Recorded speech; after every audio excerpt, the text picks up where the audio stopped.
Assalomu alaykum va rahmatulloh. 200 Soliha guruh Namanganda birinchi kelgan stadionimiz. Bu yerga sentriga chekkasiga o'rnatganmiz, varotani orqasiga o'rnatganmiz. Keyin bu stadion mana ikkita stadion bor bu. Akademiya, futbol akademiyasidamiz biz hozir. Ikkita stadionga 4 ta kamera qo'yganmiz. Hozir Toshkentga ulanish jarayoni, ketdik ichkarilar bilan tanishamiz.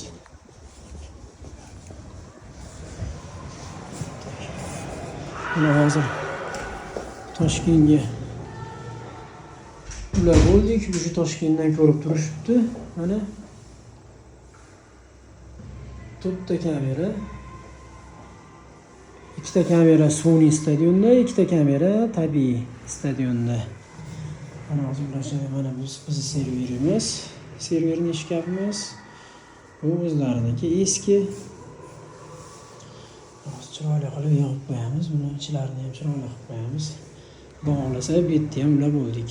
Namangan futbol akademiyasida. Kimga shunaqa xizmatlar kerak bo'lsa, bemalol 200 Soliha guruhga murojaat qilaverasizlar.